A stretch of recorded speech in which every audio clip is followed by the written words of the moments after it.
Mercredi 24 septembre, amis sportifs, bonsoir et bienvenue sur les antennes de Spectrum Télévision. Dans la pause actu ce soir, dans la nuit du sport, évidemment, on va s'intéresser aux arts martiaux, notamment au Shoriji Kempo, j'espère que je prononce bien, qui était à l'honneur le week-end dernier ici à Douala. C'est à la faveur de la fin d'un stage de recyclage des entraîneurs nationaux sanctionné par le passage de grade à suivre, notamment les réactions des dirigeants de l'association sportive Shoriji Kempo du Cameroun qui organisait cet événement, des entraîneurs aussi qui ont participé à ce stage et évidemment les apprenants. Également dans la pause actu ce soir, la boxe avec la 4e édition du Sparring Tournament, un tournoi de boxe qui a réuni à Yaoundé il y a quelques jours les meilleurs pugilistes du Cameroun sur le ring. Bilan et perspective dans un instant. Et dans la seconde partie de ce magazine consacré au débat, une préoccupation qui sera au centre des échanges ce soir. Les clubs camerounais peuvent-ils encore se qualifier pour le deuxième tour des préliminaires des coupes africaines de football CAF? Le week-end dernier à Yaoundé, vous le savez, Colombe Sportive du Sud, seul représentant camerounais, a fait match nul 0 but partout avec la formation de AS Jaraf du Sénégal. Quelques jours plus tôt, c'est Aigle de la Ménois qui avait été battu 0 but contre 1 par la formation de San Pedro de Côte d'Ivoire. On rappelle que ces rencontres comptaient pour la phase allée du premier tour des préliminaires de la Ligue des Champions respectivement et de la Coupe de la CAF. Qu'est-ce qui peut expliquer cette entrée timide des clubs camerounais sur la scène internationale? Peut-on encore espérer une qualification de nos représentants qui disputent le match retour ce week-end au Sénégal et à Abidjan en Côte d'Ivoire? Voilà pour la problématique principale. On va évidemment donner la parole à nos différents invités là-dessus ce soir en plateau. Je crois que c'est avec un immense plaisir que je reçois pour la première fois sur ce plateau Ernest Forbin. Il est promoteur de boxe et il est avec nous ce soir. Ernest, bonsoir. Bonsoir Lydie, c'est un plaisir d'être là pour la première fois. Ouais. Et bonsoir aux panélistes et bonsoir à vos téléspectateurs. Merci bien d'être avec nous, d'avoir effectué le déplacement Ernest. En plateau, Clément Zeko, entraîneur de football. Nous sommes contents de vous retrouver, coach. Bonsoir, bienvenue. Bonsoir Reine, bonsoir aux panélistes, bonsoir à l'ensemble des téléspectateurs. Et juste à côté de vous, maître Martial Biba, puisqu'il est déjà à l'écran, expert en arts martiaux, analyste de sport, maître Osli, os à tous les co-panélistes, os à nos millions de fidèles et téléspectateurs de Spectrum TV, je dis os plus particulièrement à tous les amoureux de sport de combat et d'arts martiaux. On va en parler tout à l'heure. Et Serge Zambo, analyste de sport avec nous ce soir. Serge, bonsoir, bienvenue. Bonsoir Lydie. Merci une fois de plus d'avoir porté le dévolu sur Mademoiselle personne. Et j'espère que les millions de téléspectateurs et nos amis également trouveront en ce qu'on dit quelque chose d'assez probant, peut-être qu'ils pourront aussi faire bouger les lignes. Je dis également bonsoir aux co-panélistes, aux échos que je retrouve, mon ami avec qui je chemine constamment. Et même si vous n'êtes pas souvent très d'accord. Même si on n'est pas d'accord, mais on est constamment ensemble, on est toujours ensemble. Au moins on se voit 1 ou 2 fois par semaine, il peut le témoigner. Et bonsoir également à ANS qui est avec nous et j'espère qu'on fera une belle émission. Bien sûr. Alors Serge, je commence par vous pour entrer tout de suite dans la pause actu ce soir avec cette cérémonie de Ballon d'Or. Vous qui êtes très très très près de l'actualité sportive internationale. Voilà, le verdict est tombé il y a quelques jours. Ousmane Dembélé, sacré Ballon d'Or 2025. Ça a été une surprise ou pas? Non, ce n'est pas une surprise. Déjà que le Paris Saint-Germain, ils ont fait une très très belle saison. Donc c'était notamment normal qu'ils puissent arriver à toucher le Graal. C'est vrai que pour moi, c'est un tout petit peu un ballon d'or au rabais. Parce que, oui. Au rabais. Au rabais. Parce que les grands acteurs du football mondial ne se sont pas vraiment exprimés. Parce qu'on pense à Mbappé, par exemple, qui ne s'est pas très très bien exprimé. On pense à Haaland, qui ne s'est pas également très très bien exprimé. Très loin dans le classement. Très loin dans le classement. On pense même notamment à un garçon comme Salah, qui aurait peut-être pu mériter une place un peu plus haute. Mais la saison sportive que fait le Paris Saint-Germain fait en sorte quand même que, d'une façon ou d'une autre, celui qui a pu le plus éclore puisse obtenir le Graal. Quand on va retrouver au niveau de la France, le Paris Saint-Germain est champion de France. Ils ont gagné également la Coupe de France, ils ont gagné la Super Coupe de France. Dembélé n'a été pas très très virulent, il fait 21 buts, tout comme Greenwood à Marseille. Donc il espère qu'on les a séparés à partir du nombre de tirs au but. Encore que sur la fin de la saison, je peux me sentir un peu gêné parce que Greenwood aurait mérité d'être meilleur buteur champion de France si, au préalable, Rabiot avait fait la dernière passe qu'on voulait. Bon, maintenant, ça n'a pas été ça. Il a également fait une très très bonne saison au niveau de la Ligue des Champions. Il a été décisif. En finale, on voit une belle talonnade. Il est bien vrai que la finale me laisse toujours un goût amer parce que moi j'ai toujours dit que j'arrive pas à comprendre. Jusqu'aujourd'hui, j'ai l'impression quand même que dans les années à venir, on entendra peut-être des choses. Parce que j'arrive pas à comprendre comment Qatar Airways s'est imposé dans le quota du football européen à ce point.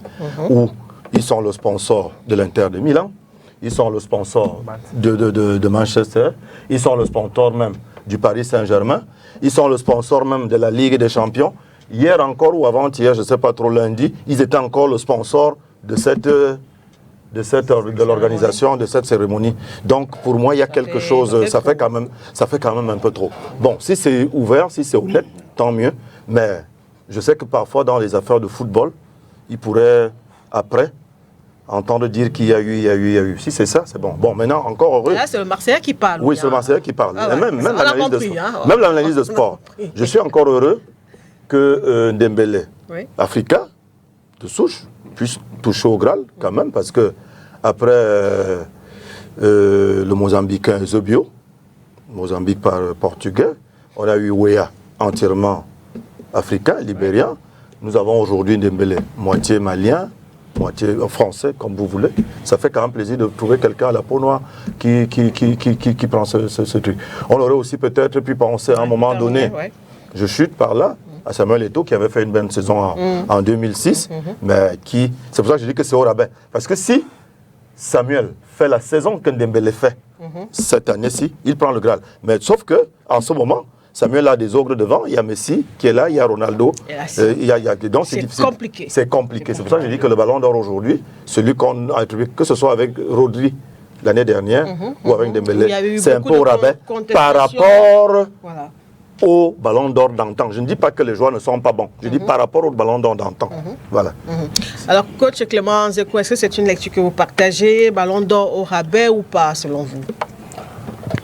Bon, je suis un peu, personnellement, je vais d'abord commencer par exprimer mon sentiment personnel. Je suis très embarrassé de voir qu'il y a des récompenses individuelles dans le sport collectif.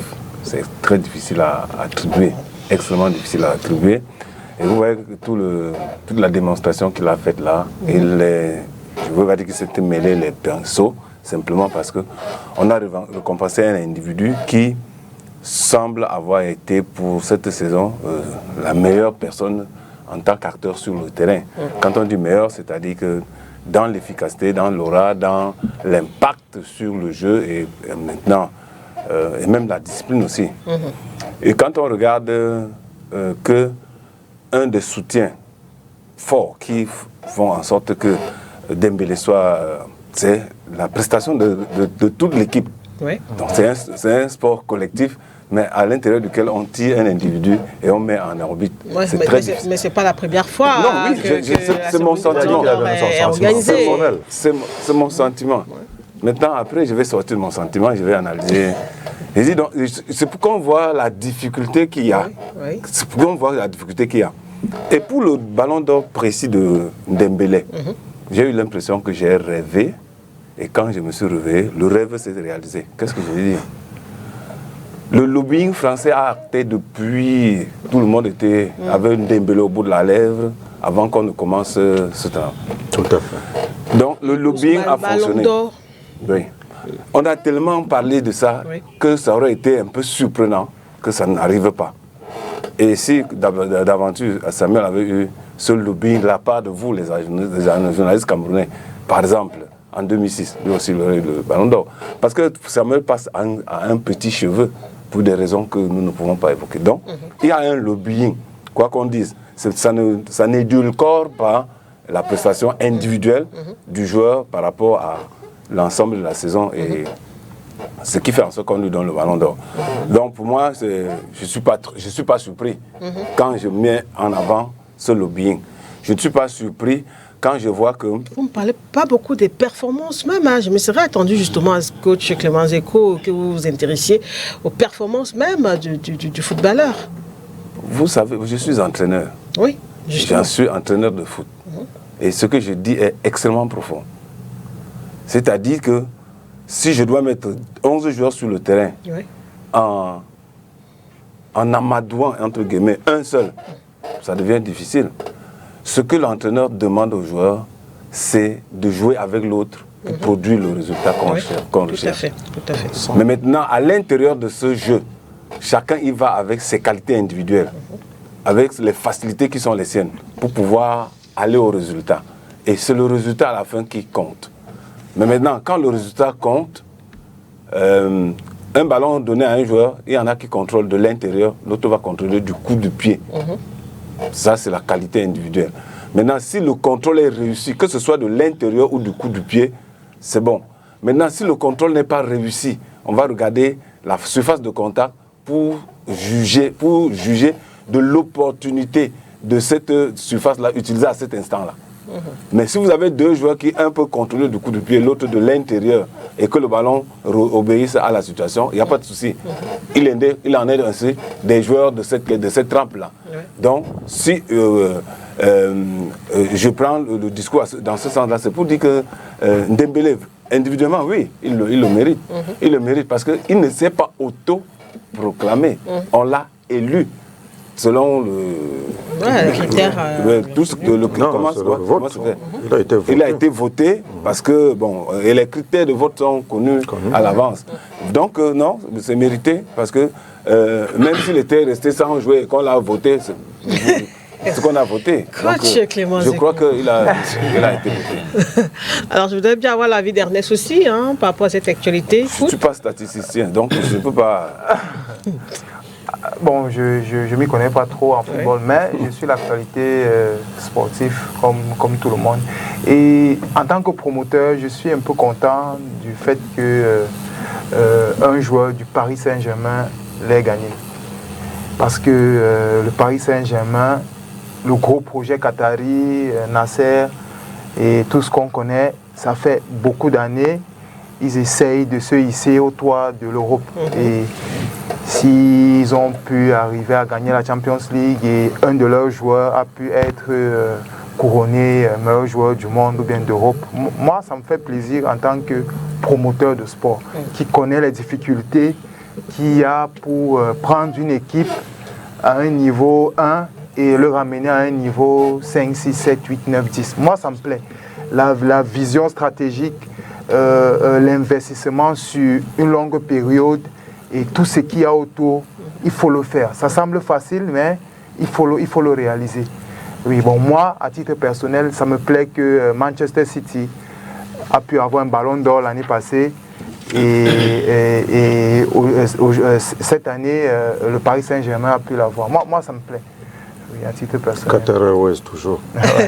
Alors, on termine par vous, Maître Martial Biba. On va parler de boxe tout à l'heure, il n'y a pas de souci. Il n'y a vraiment pas de souci là-dessus. Maître Martial Biba, ce sacre d'Ousmane Dembélé, surpris ou pas? Je ne suis pas surpris. Je ne suis pas surpris, pourquoi? Parce que le Ballon d'Or, c'est un titre individuel et c'est un vote qui se passe constamment, comme vous l'avez demandé au premier tour, que ce n'est pas la première fois. Et Ousmane Dembélé, qu'est-ce que je peux dire? Ousmane Dembélé a eu son ballon d'or avant même le jour J, avant le jour de la cérémonie. Parce que ceux qui suivent le football, Ousmane Dembélé a une certaine évolution qui traduit un peu sa constance, même au niveau des blessures, au niveau peut-être des absences, au niveau des indisponibilités. Nous avons vu Ousmane Dembélé qui, depuis le Stade Rennais, a essayé de montrer comment il monte en puissance. Du Stade Rennais, il arrive au niveau maintenant de Borussia Dortmund. De Borussia Dortmund, il passe à FC Barcelone, il est au Paris Saint-Germain. Donc, il montait déjà crescendo et je disais... Il n'a pas réussi au FC Barcelone. Non, il n'a pas réussi.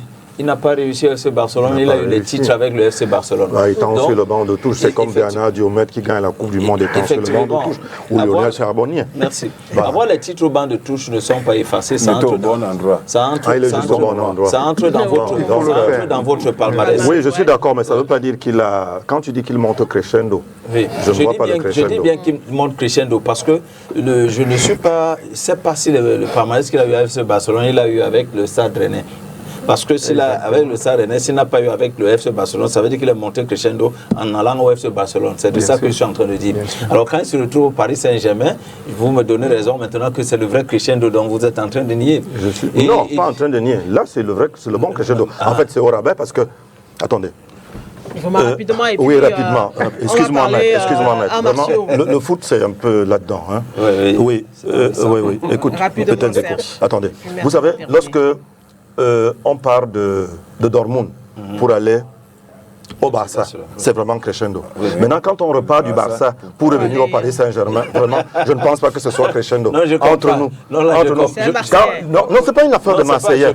C'est pas une affaire de Marseillais. C'est juste pour savoir à un certain niveau qu'il y a en Europe des championnats, la classification des championnats. C'est-à-dire qu'on commence par l'Angleterre, ainsi de suite. Le championnat de France, vraiment, entre nous, on sait de quoi il est question. Sur le plan individuel, un joueur, très bon joueur peut être dans une petite équipe. Ça, c'est vrai. Je prends l'exemple de Drogba quand il part de Guingamp pour Marseille. Il part de Guingamp. En avant, Guingamp n'est pas... Oui, mais attention, mais maintenant il arrive à Marseille, il est meilleur joueur. Il part justement de Guingamp. Guingamp, c'est pas le même statut que Marseille. Ce n'est pas le même statut que Marseille. Et maintenant, Drogba va aller quelque chose. Mais il part de Guingamp pour devenir le meilleur joueur dans Marseille. Donc il fait une bonne saison justement à Marseille. Ceux qui trouvent sur place. L'histoire de Marseille. Oui, ceux qui trouvent sur place, il est plus fort que ceux qui trouvent sur place venant de Guingamp. C'est pour dire que son talent seul. On ne se comprend pas. On dit presque la même chose. Je dis ceci. Il a trouvé certainement des joueurs. Il a dépassé, excuse-nous pour ton temps de parole, mais je dis Guingamp, Marseille. Regardez la croissance. Marseille, Chelsea. On est d'accord là-dessus. C'est le summum un peu. Bon, maintenant, il va redescendre. Quand il parle de Chelsea, il va à Galatasaray. On sent que c'est l'âge. Là, il descend déjà. Ça, c'est tout à fait normal. Après, il va aller faire un tour en Chine. Il va revenir à Chelsea, ainsi de suite, ainsi de suite. Donc, c'est de ça que je parle. Bon, maintenant, il a quand même raison quelque part. Mais le crescendo, là, le crescendo, quand tu pars du Barça pour Paris Saint-Germain, vraiment, je ne peux pas être crescendo. Okay. Merci, je comprends un peu le crescendo qu'il a par rapport au championnat. Beaucoup plus pour Serge, c'est au niveau de la température des clubs. Moi, on parle de l'individu. Maintenant, moi, je parle de crescendo en termes de performance de l'individu, du joueur. Et si nous regardons bien... Tu as cité les clubs en passant. Ok. Ce que nous constatons, c'est que c'est le 6e joueur français, je pense. Oui, tout à fait. Quand on fait un peu un flashback avec Raymond Kopa en 1958, on tombe avec Michel Platini, 83, 84, 85. On revient avec Jean-Pierre Papin, 91. On tombe avec Zinedine Zidane, 98. On touche Karim Benzema en 2022. On tombe maintenant sur Ousmane Dembélé en 2025. Il a eu à montrer et qu'il était en avance, même s'il y avait d'autres joueurs qui étaient sur la ligne, comme j'étais en train de dire. On ne peut pas facilement comparer l'impact du ballon d'or, du duel par exemple Ousmane Dembélé avec Lamine Yamal, avec les Ronaldinho à l'époque, ou bien avec les Messi, Cristiano Ronaldo et tous ces gars-là, les Pavel Nedved ou bien les Shevchenko, c'était trop fort à cette époque. Bien Niesta, oui, c'était trop fort. C'était autre chose. C'est que j'ai dit que c'était des penseurs. Chaque époque a ses hommes. C'était des penseurs avec Ousmane Dembélé, c'est un attaquant, avec ses 28 à 1 mètre, je pense, 67 kilos. Il a démontré qu'il pouvait un peu faire mieux. Il n'a pas pu se retenir devant le public parce qu'il était plein d'émotions. Il fallait vraiment... ça dit quelque chose par rapport à ce sacre. Il était très difficile de ne pas. Bon, nous savons ce que les critères disent. Il faut vraiment, ça dit qu'une certaine performance individuelle en équipe et en club, il faut un fair play, il faut maintenant de la technicité. Ousmane Dembélé a ses qualités pour pouvoir avoir le ballon d'or. Donc je ne peux pas dire le contraire. Il mérite son sacre. Il mérite son sacre. Je pense que ceux qui ont voté, c'est les spécialistes. Je ne peux pas le comparer avec nous, mais je précise que c'est les spécialistes plus que nous qui suivent un peu ce qui se passe avec tous ces critères pour donner un peu ce sacre à Ousmane Dembélé. Donc, Ballon d'Or 2025, mérité. C'est mérité. Et en tout cas, c'était bien de revoir un joueur comme Ronaldinho quand même à cette cérémonie, Serge. Oui, c'était bien. En fait, tu sais, la cérémonie du Ballon d'Or, c'est aussi tout ça. Hein, c'est le marketing. J'ai revu un garçon comme Ruud Gullit, que j'avais bien adoré lorsqu'il était au Milan AC. On a revu Ronaldinho dont vous parlez, et on a vu du beau monde. Donc Buffon était également là, il y a eu du bon monde. Bon, c'est vrai que, à la fin, Dembélé, Ballon d'Or. On comprend. Vous n'êtes pas d'accord. Non, je n'ai pas dit que je ne suis pas d'accord. Je vous ai expliqué que c'était au rabais. Au vu des autres Ballons d'Or, des autres précédents Ballons d'Or.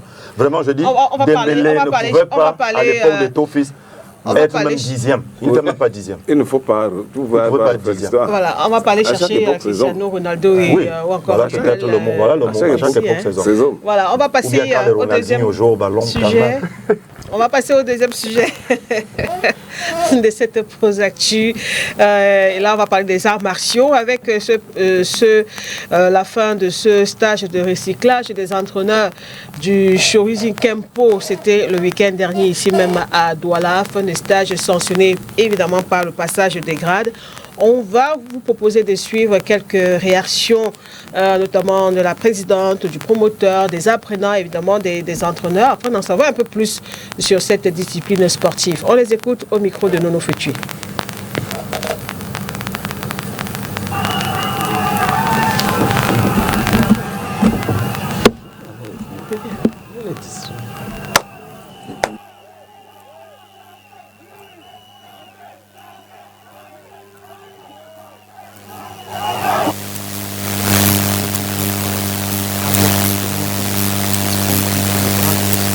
Alors, nous sommes là aujourd'hui pour le couronnement de stage de Shorinji Kempo qui a commencé depuis le mois d'août.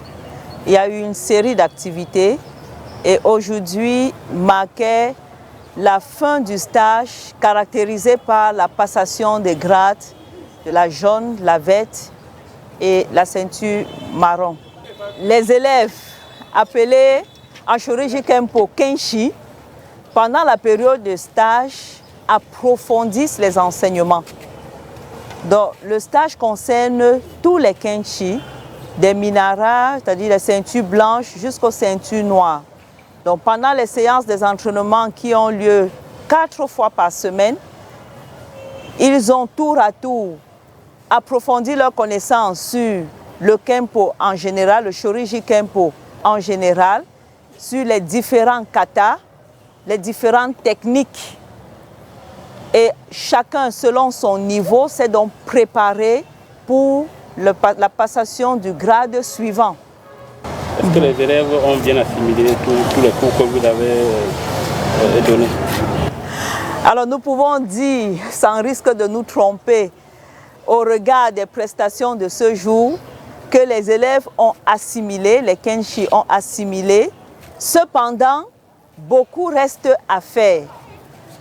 Le passage de grade n'est que le début du perfectionnement de son niveau.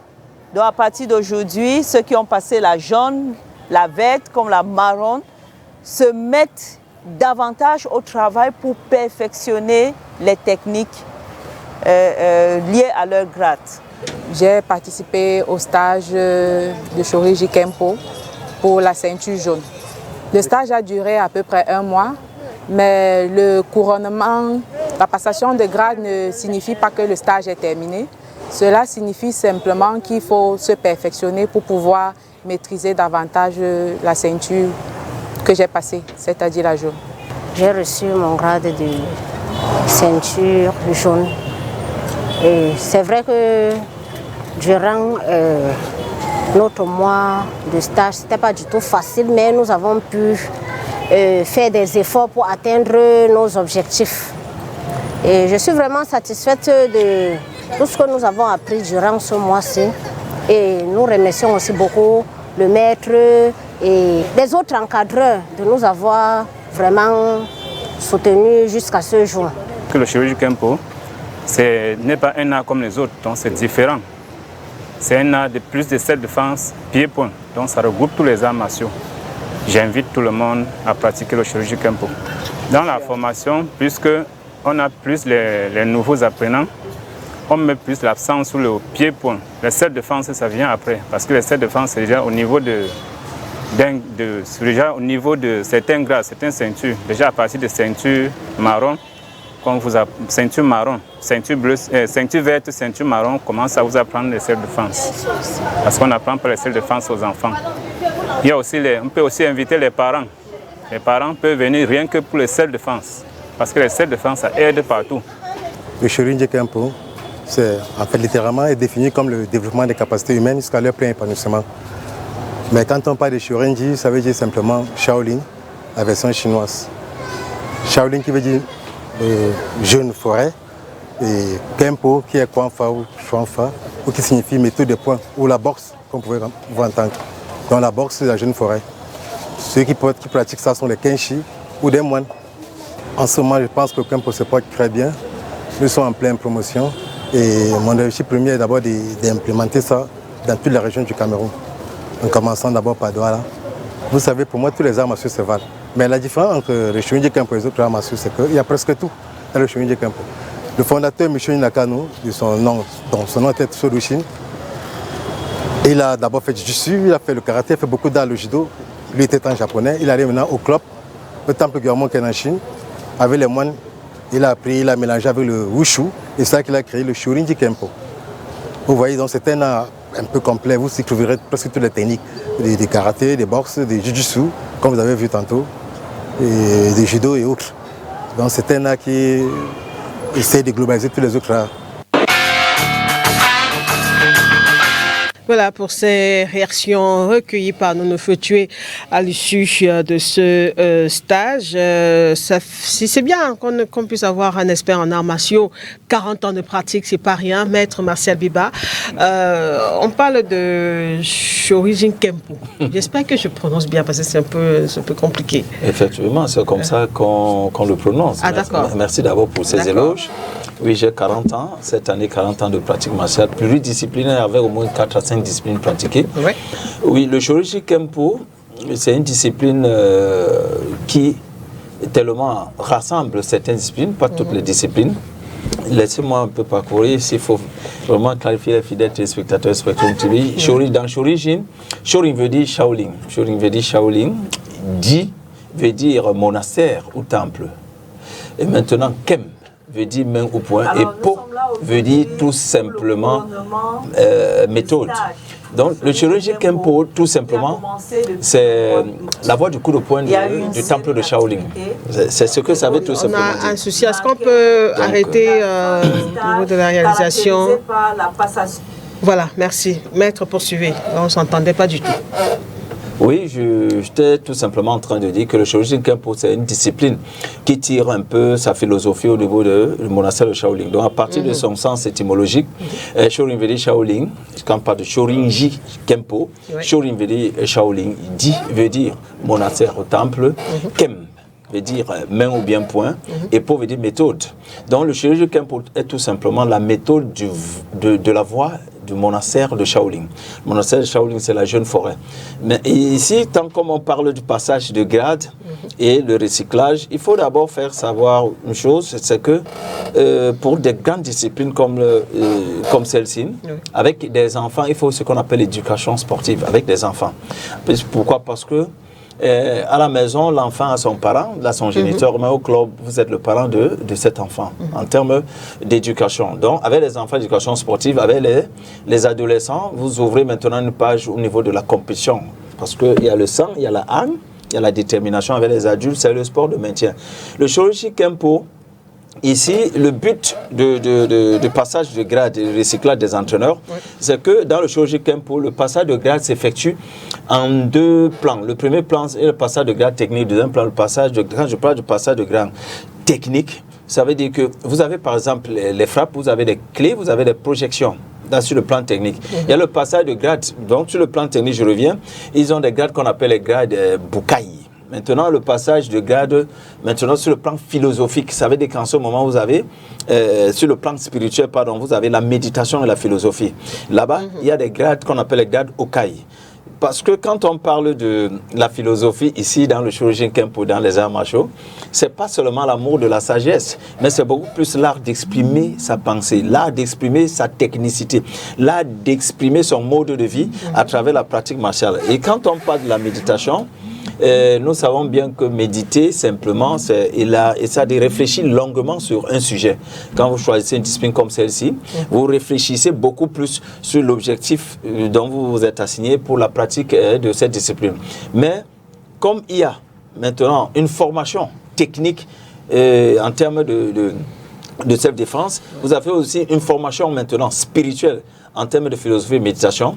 Ici, méditer ne veut pas seulement dire réfléchir longuement sur un sujet, c'est élargir le champ de la conscience spirituelle et ouvrir ses yeux aux lumières de l'intelligence universelle. Excusez-moi, excusez-moi, quand je vois ces athlètes en tenue, je les admire beaucoup parce que c'est une discipline qui est très complexe. Je dis bien très complexe. Et la volonté, c'est déjà une victoire quand on a la volonté parce que c'est une discipline qui a pour but de faire revivre la philosophie des moines de Shaolin qui était tellement interdite pour la pratique des arts martiaux. Et le monastère a été créé en 495 après Jésus-Christ. Donc c'est un vieux centre. À l'époque, le monastère n'était même pas destiné pour la pratique des arts martiaux. C'était beaucoup plus destiné pour le recueillement des religieux et des méditations et des enseignements bouddhistes. Mais au niveau maintenant, les arts martiaux sont venus à travers un moine indien qui s'appelle Bodhidharma, c'est un nom sanskritin, je m'excuse. Bodhi qui veut dire l'incarnation humaine de l'éveil et Dharma qui veut dire la loi de la disposition. Donc Bodhidharma qui est venu maintenant instaurer la pratique des arts martiaux dans ce monastère pour joindre maintenant la mortification du corps, le développement technique, l'aspect mental à la méditation dont on a trouvé les enseignements bouddhistes. C'est ça qui a fait en sorte que le monastère prenne de l'ampleur, de l'impact pour la pratique des arts martiaux. Donc je tombe maintenant au niveau, pour terminer avec les encadreurs de cette discipline, ils ont 2 à 3 responsabilités quand vous êtes dans une pareille discipline. Vous avez d'abord la formation et la responsabilité des athlètes.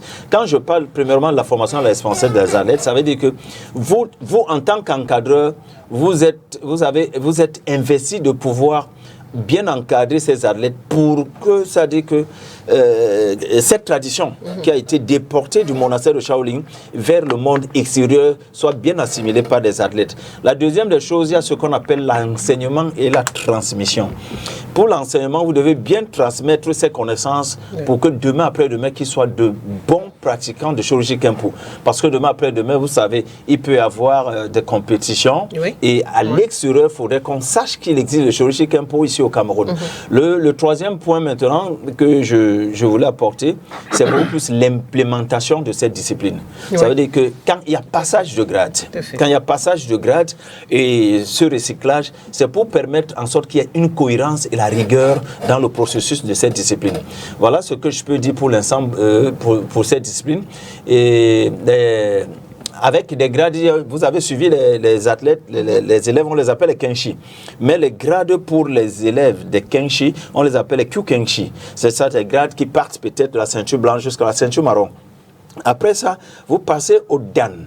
Et entre parenthèses, il faut faire savoir aux fidèles téléspectateurs qu'on ne dit pas ceinture, parce que j'écoute souvent ça, ceinture noire première dan.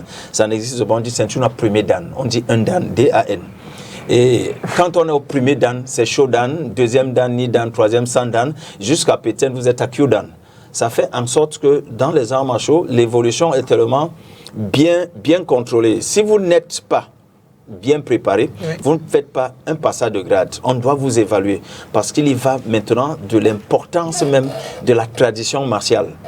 travaillez physiquement, techniquement, vous êtes évalué, vous passez au passage de grade. Dès que vous arrivez déjà ceinture noire, premier dan, deuxième, troisième, quatrième dan, vous entrez maintenant dans l'aspect spirituel et dans l'aspect maintenant, pourquoi pas, de l'étude de la self-défense.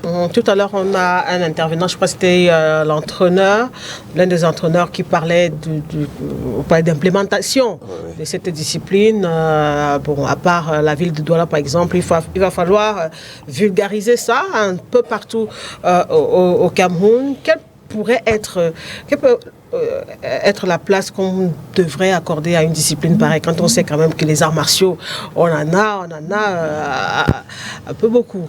Oui, on peut beaucoup, puisque c'est la même philosophie pour toutes ces disciplines. Si vous implémentez seulement le Shoji Kempo dans la ville de Douala, vous n'avez rien fait. Nous avons 10 régions. Il faut peut-être commencer par la ville de Douala. Et quand on a les 10 régions, on est capable de pouvoir lancer, pourquoi, un stage pour maintenant profiter, d'évaluer, de découvrir certains talents, ceux qui sont capables de pouvoir suivre un peu cette tradition. Et ça permet en sorte que dès qu'on lance des compétitions, et on peut maintenant savoir qui a compris le déroulement de Shoji Kempo, qui est capable de représenter le pays hors des frontières. Mais les arts martiaux ont un aspect très très important. Laissez-moi terminer, c'est un aspect beaucoup plus spirituel, parce qu'on va confondre le côté spirituel, le côté mystique. Le côté mystique dans les arts martiaux a toujours interrogé beaucoup de gens. Dès qu'on vous voit faire un certain nombre de choses, parce que chaque être humain a des pouvoirs extrasensoriels. Et nous avons des domaines qui nous permettent de développer ces pouvoirs extrasensoriels. Il y a des gens qui ont choisi, par exemple, des religions. Il y a des gens qui ont choisi des groupes de prière. Mais maintenant, les arts martiaux sont aussi une voie parmi tant d'autres pour pouvoir éveiller maintenant ces pouvoirs qui sont endormis en nous. Quand vous travaillez physiquement et techniquement, vous êtes en train de développer, réveiller une certaine confiance en vous, un certain courage. Et dès que vous arrivez au niveau de l'aspect spirituel, cet aspect spirituel est beaucoup plus coordonné par les 4 choses de base, à savoir la respiration, la méditation, la concentration et la relaxation. Ça permet en sorte que vous retrouvez un certain équilibre, une certaine harmonie dans la vie, dans votre vie active et pourquoi pas dans d'autres domaines. Merci beaucoup. On a l'impression qu'on a l'amphi là, Maître Martial Biba. Vraiment, merci pour toutes ces explications. Ça nous permet de mieux comprendre, de mieux cerner cette discipline. Et évidemment, on va souhaiter beaucoup de courage aux promoteurs pour la suite, parce que c'est un challenge aussi de pouvoir vulgariser ce Shoji Kempo là dans toutes les régions, et évidemment qu'on puisse à terme aussi attendre le Cameroun sur la scène internationale. Oui, coach. Oui, parlant des arts, et puis on va parler boxe. Sport de combat, on distingue, il y en a 4 catégories. Les sports de combat de préhension, où on se saisit. Exemple, le judo, la lutte traditionnelle. Et il y a les sports de combat de percussion, où on se donne des coups, la boxe, le karaté. Et il y a le sport de combat mixed martial art, la MMA. Qui est la combinaison entre la préhension et la percussion. Et il y a les sports de combat avec armes. Voilà les 4 catégories. Merci bien, coach Clément. Vous n'êtes pas seulement un coach de foot. Mais bien sûr. Merci beaucoup, coach. Alors, Ernest, avec vous, on va parler de cette 4e édition du Sparring Tournament, qui est un tournoi de boxe qui s'est déroulé il y a quelques jours du côté de Yaoundé. Au niveau de la réalisation, on parle de boxe, on a fini avec les arts martiaux. Alors, comment globalement, ou alors quel bilan est-ce que globalement vous faites aujourd'hui de cet événement-là, Ernest? Oui, déjà, le Sparring Tournament est l'un des concepts de Afrofist Promotions, qui est un label de promotion de boxe que j'ai créé avec certains amis il y a cela 2 ans par là. Mais je ne suis pas mon premier rodéo en termes de promotion de boxe, en termes d'organisation des événements de boxe. Depuis 2018, je co-organise les événements de boxe. Et le Sparring Tournament que nous avons lancé l'année passée regroupe les meilleurs boxeurs et les boxeurs émergents. Est-ce qu'on peut avoir l'intervenant à l'écran, s'il vous plaît? Là, ce serait intéressant de l'avoir au niveau de la réalisation, au moment où il est justement en train d'expliquer un certain nombre de choses. Voilà, merci bon, bien. Le Sparring Tournament regroupe les meilleurs boxeurs du territoire national chaque 3 mois. Et ils s'affrontent. Oui, chaque 3 mois. Et ils s'affrontent pendant 2 à 3 jours. Certains événements durent 2 jours et certains événements durent 3 jours. Et le 13 au 14 septembre passé, nous avons eu une trentaine d'athlètes qui sont venus de 4 régions du Cameroun, l'Ouest, le littoral était bien représenté, le centre, et on a eu un athlète du Sud. Et le niveau technique était assez relevé parce que nous accueillons des boxeurs internationaux qui ont déjà porté très haut les couleurs du Cameroun à l'international. Nous avons quelques médaillés continentaux qui participent. Je peux citer entre autres Oumarou Mohamed, qui est sociétaire de Nganou Foundation ici à Douala. À Douala, tout à fait. Issourou Mahaman, Gaddafi Sangou, Fondikou Mouchili Malik, il y en a pas mal. Il y a également à Yaoundé Ngonangon Brandon, qui est international camerounais. Il a participé au championnat d'Afrique qui s'est déroulé à Yaoundé en 2023, avril 2023. Nous avons pas mal de talents, parmi les meilleurs au Cameroun et en Afrique, il faut le dire. Bon, sur le plan technique, le niveau est assez relevé. Et, mais ce qui est intéressant, c'est que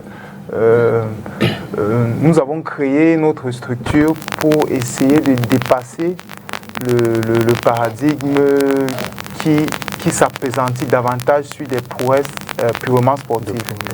Et nous essayons de maximiser sur les aspects médiatiques, sur les aspects du marketing, sur les aspects de la communication, pour déjà faire connaître les athlètes. Parce que nous avons des champions d'Afrique parmi nous qui dominent la scène africaine depuis 5 à 10 ans, mais vous ne les connaissez pas. Même dans leur quartier, personne ne les connaît. Et c'est l'un des... Ça peut être dû à quoi? Bon, c'est dû à beaucoup de choses, mais je peux déjà parler des conséquences. Les conséquences, c'est la précarité socio-économique. Ça, c'est l'une des conséquences qui se vit de manière, qui se fait ressentir dans son acuité. Il y a une précarité socio-économique. Et nous essayons de les mettre en avant, nous essayons de les aider à construire leur fanbase, nous essayons de les faire connaître. Le 12, c'est-à-dire la veille du tournoi, nous avons organisé une conférence de presse où on a présenté les athlètes à la presse. Pour que vous sachiez déjà de qui il s'agit. Lorsqu'on parle d'Issourou Mahaman, champion d'Afrique ou médaillé dans les 51 kg 500, il faut que vous sachiez à quoi il ressemble. Lorsqu'on parle d'un Oumar ou Mohamed, il faut qu'on sache à quoi il ressemble. Et nous maximisons également sur la communication, sur le marketing, pour qu'ils puissent construire une fanbase, un following sur les réseaux sociaux également. Et ça leur donne plus de crédibilité lorsque je parle aux promoteurs à l'étranger. Parce que fin 2023 et 2024, j'étais en Europe et j'ai profité pour essayer de nouer quelques partenariats avec des promoteurs en Europe, à Londres, un peu partout. Et ils me disent tous la même chose. Ernest, how many followers do they have? Qui les connaît? Quelle est leur fanbase? Que pèse-t-il? Et je suis toujours là. Incontournable, les réseaux sociaux aujourd'hui. Et la causerie s'arrête là. Parce qu'ils me disent, ouais, il est bon. Et s'il a gagné une médaille aux Jeux Olympiques? Non. J'ai plein de gars là, des Cubains, ils veulent fuir, les Mexicains, ils sont pleins là qui sont bons. Mais j'ai besoin de quelqu'un qui est bon, pas le plus bon, mais assez bon pour tenir un bon combat intéressant, mais qui a tout un pays derrière lui. Tous me disent ça. Tous les promoteurs que je contacte en Amérique du Nord et en Europe me disent la même chose. Bon, ça nous a guidé, ça permet à ce qu'au sein de l'organisation qu'on a créée, on puisse accentuer, mettre l'emphase sur le marketing, sur la facilité, leur faciliter la tâche pour construire une fanbase assez solide. Et c'est l'une des raisons pour lesquelles on a organisé le dernier événement au complexe multisport d'Odja. Si vous connaissez Yaoundé, le complexe multisport d'Odja, c'est en périphérie de la ville. Mais la visée stratégique était de rapprocher le tournoi à l'un de nos athlètes phares qui démontre qu'il a la personnalité flamboyante et il a la volonté de se construire une fanbase conquérante. Bon, on a rapproché l'événement de sa fanbase à lui. Lui, il vit dans la zone. Et tout son public... On a les images là. Et son public a pu sortir massivement pour venir voir qui il est exactement. Oui, à l'aile, communément appelé le terrain de basket, voilà, au niveau de Borne-Tissodia. Exactement. Oui, bon, on a rapproché l'événement de sa fanbase pour qu'ils puissent voir en direct qui est leur champion, ce qu'il vaut, puisqu'ils le suivent sur les réseaux sociaux. Le voir en face, c'est autre chose. Et le voir gagner ces 2 combats contre des internationaux a permis davantage de le consacrer comme le champion de la zone. Bon, on commence dans la zone, sa zone d'Odja, Yaoundé 4e, et on va élargir à Yaoundé. Et c'est la même chose qu'on va continuer à faire. On a également produit, on a investi pas mal de ressources pour faire des mini-documentaires. De 4 athlètes qui ont fait des combats tête d'affiche. Bon, les rivalités entre eux, où en 3-4 minutes, on a pu faire le tour en famille, aux entraînements, à la maison, la rivalité, pour faire en sorte que les fans qui ne sont pas des puristes, des amoureux de la boxe, puissent savoir qui sont les boxeurs du coin et qu'est-ce qui se fait côté boxe. Parce que dans toutes les disciplines, les puristes constituent la minorité. Mais en tant que promoteur, on veut ratisser plus large. Il faut qu'on puisse transcender le cadre des acteurs et des proches des acteurs. Il faut qu'on puisse s'étendre pour ratisser plus large. Et pour la petite histoire, pour illustrer ma pensée, vous connaissez tous Nganou? Bien sûr. La grande star qu'il est, tout le monde connaît les histoires de quand il travaillait dans la mine de sable et tout. Et tout ça. Mais ils sont des milliers à faire ça. Mais le fait d'avoir fait du storytelling, raconter son histoire d'une manière émouvante, fait en sorte que même les non-amoureux, ceux qui ne sont pas amoureux des sports de combat, qui ne regardent jamais les sports de combat, ils ont une sympathie, un capital sympathique qui s'est créé. Parce qu'ils peuvent s'identifier à l'histoire de Nganou. Bon, quand Nganou boxe, ils regardent le combat de Nganou parce que c'est Nganou. Et ça permet à ce qu'il ait un following beaucoup plus important. Bon, à notre niveau, nous commençons à faire du storytelling sur certains athlètes phares qui démontrent qu'ils ont une personnalité flamboyante et sur qui on peut travailler. Donc, on l'a fait pour Atangana Loïc François, celui qui se fait appeler le monstre denté, et Koloko Crépin. Il y a, je ne sais pas si l'élément va passer, il y a également Brandon Gonangon, dit le cubain, et Azang et Drevet, Boyka. On a fait Boyka, toute une production. Non, il y a Boyka. Et il dit qu'il frappe très fort. Bon, on a eu l'opportunité de les voir. En fait, il faut que le grand public puisse savoir ce qui se fait au mieux dans la discipline pour ratisser plus large. Ça, c'est pour les athlètes, pour les rendre intéressants.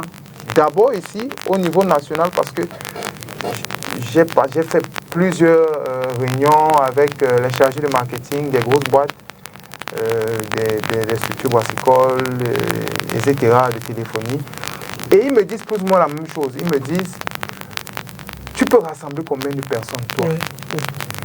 Ça, c'est en présentiel. Et puis... il y a quand même du monde. Hein, Oui, non. Je vais vous détailler la stratégie de mobilisation que nous avons mis en place pour avoir tout ce monde. Et ils me demandent tous combien de personnes je peux rassembler, je peux réunir de manière continue. Et puis, combien de personnes je peux toucher via les réseaux sociaux. Ça, c'est d'un. De deux, je suis en train de travailler avec eux pour voir dans quelle mesure certains de nos athlètes, des plus populaires, peuvent avoir des contrats comme égérie, comme brand ambassador pour des grosses boîtes, pour résoudre l'équation la plus épineuse de leur quotidien, ce qu'ils gagnent. Oui, bon, en mobilisant, en créant des contenus de storytelling, des mini-documentaires, On a fait des caravanes de mobilisation dans la zone et les quartiers aux alentours, deux caravanes de mobilisation, de sensibilisation avant l'événement pour distribuer des tracts et faire le showcase des athlètes de renom à chaque grand carrefour dans les quartiers environnant le lieu. Et il y avait des affiches dans les quartiers. Il a fallu que tous les quartiers aux alentours sachent qu'il y a le monstre Dante qui est votre voisin qui va boxer samedi et dimanche. Par exemple, il y a le Cubain qui va arriver, il y a Boyka qui vient, il y a Point de Fer Coloco qui va boxer. C'est très important parce que on doit être, nous promoteurs, on doit être capable de faire en sorte que ceux qui ne sont pas directement concernés puissent trouver un intérêt à venir. Et c'est là la rencontre entre la dimension purement sportive et l'événementiel ou le showbiz. Oui, bon, ce point de rencontre-là, c'est le départ de la professionnalisation de tous les sports d'ailleurs. Oui. Alors, j'aimerais bien vous demander, Ernest Forbin, quels sont aujourd'hui, par exemple, vos rapports avec la Fédération camerounaise de boxe qui est normalement censée mener ce combat-là que vous êtes en train de mener la question là revient chaque fois. Sur le terrain. La question là revient chaque fois. J'ai de très bons rapports avec le comité provisoire de gestion nommé par le ministre des Sports parce que, comme vous le savez tous, il y a, je ne sais pas si appeler ça une crise électorale ou une crise post-électorale. Quand cela ne tienne, le ministre des Sports a nommé un comité provisoire de gestion pour gérer les affaires courantes en attendant que les choses se mettent en place. Et j'ai de très bons rapports avec eux, on entretient de très bons rapports. Ils m'ont signé mon autorisation d'organisation de ce tournoi et je réponds à toutes les exigences en ce qui concerne la sécurité, les aspects techniques, le plateau technique. Est-ce que les combinaisons sont faites de telle sorte à être équilibrées? Est-ce que le poids est respecté? Est-ce que le staff médical est là? On avait le staff médical. Les arbitres. Exact, les juges arbitres. Les juges arbitres de la fédération, le staff médical de la fédération. On a même eu le renfort. J'ai fait venir la Croix-Rouge également, au cas où. Une assurance pour l'événement, autorisation du sous-préfet, autorisation de manifestation du sous-préfet de Yaoundé 4e. Bref, on respecte les normes. Et on a déplacé une dizaine de personnes des régions. Ils voyagent dans de très bonnes conditions, ils sont logés dans de très bonnes conditions. Ils reçoivent des dotations en équipement sportif. Voilà, bon, on essaye de faire des choses bien. Il n'y a pas de conflit, il n'y a pas... Non. Ce qu'on a vu dans d'autres il y avait le deuxième pan de votre question qui faisait état de ce que, tel que vous m'écoutez, c'est comme si je me substitue à l'organe fédéral. Non, je suis un acteur et j'essaie d'imposer mes idées. J'essaie d'imposer ma vision de promotion de boxe qui m'a beaucoup apporté. J'ai boxé hier. Et voilà, et ça m'a apporté ce que ça m'a apporté. J'essaie de créer la plateforme pour que certains de ces gamins qui se battent vraiment dur dans les conditions difficiles puissent trouver des opportunités. Et les opportunités sont en train de venir. Je dois juste continuer à travailler comme on travaille. Et d'ici décembre, il y a au moins 2 qui iront faire certains combats professionnels à l'étranger pour des cachets assez intéressants, 2 à 3 000 $. Peut-être avant de poursuivre. Une question et puis le coach Zeko va peut-être dire un mot là-dessus. Ernest, on a vu dans les images tout à l'heure la présence du haut-commissaire, je crois, de Grande-Bretagne. De Grande-Bretagne. Voilà, pour vous, c'est une caution morale importante. Quelle est la place que vous accordez C'est une caution morale très importante parce que nous visons, le problème que rencontrent beaucoup de promoteurs, c'est le problème de la durabilité. Bon, je préfère l'expression en anglais, sustainability. Bon, la capacité à une œuvre de s'étendre sur la durée. Et il faut des moyens financiers. Il faut des moyens financiers. Pendant longtemps, moi et mes amis qui pensent comme moi, on était juste des passionnés. On s'est jeté dedans, la tête en avant, en utilisant l'argent des beignets de nos enfants, en utilisant l'argent pour acheter une chaussure, un costume, pour organiser la boxe. Et on était juste content de savoir que tel est plus bon que tel. Tu as vu le combat de tel, on doit faire le match retour. La dimension sportive nous a envahis, nous a engloutis. Et on a perdu pas mal de plumes. C'est avec beaucoup de satisfaction, mais on a perdu des plumes. Et à un moment donné, on s'est rendu compte que non, il va falloir qu'on transforme cette activité en une activité bien structurée, en une activité qui présente des gages de pérennité. Bon, je me suis doté d'un service de relations publiques, un service de communication. On a des assistants, on a une administration en place et on multiplie des réunions. C'est toute une structure en fait. Et ça coûte ce que ça coûte, mais c'est le prix à payer. C'est le prix à payer pour faire venir des partenaires et des sponsors. Et si vous voyez, on a déjà pu avoir une structure brassicole de la place et une structure de téléphonie mobile qui nous a accompagnés. Certes, ils viennent sur la pointe des pieds. Bon, Ernest parle beaucoup. Voyons ce qu'il peut faire. Et ils ont vu ce que je peux faire. Certes, ça a coûté ce que ça a coûté pour se doter de toute une équipe de vidéographie pour documenter ce qu'on fait, mobiliser les médias en conférence de presse la veille et pendant l'événement, ça coûte ce que ça coûte. Mais c'est le prix à payer pour c'est le prix à payer pour atteindre ce niveau où les événements s'autofinancent. Vraiment, on n'y est pas, mais je vois à l'horizon, ça c'est pas très loin. Non, c'est pas loin. Et je peux déjà annoncer que le 13 et 14 décembre, ça va faire fort. Il va falloir que tu sois là, Didier. D'accord, pas de souci. Ah oui, allez-y, maître, avant que le coach Clémence Zekoné réagisse. Dans cet événement, il faut savoir que ce qu'on appelle Sparring Tournament, c'est un événement qui regroupe les boxeurs. C'est-à-dire que les boxeurs doivent s'affronter dans ce qu'on appelle le sparring, mais beaucoup plus dans un cadre réservé, amical, où l'objectif est d'éviter beaucoup plus de blessures au niveau des techniciens. Parce que quand on voit en image, c'est pas tellement dans des combats à fond officiels, mais c'est des combats réservés. Et pourquoi réservés? Parce que dans le sparring tournament, c'est pour que les boxeurs, parce que l'objectif c'est que les boxeurs doivent venir démontrer le niveau technique et cette technique apprise pour que maintenant que les responsables puissent les juger.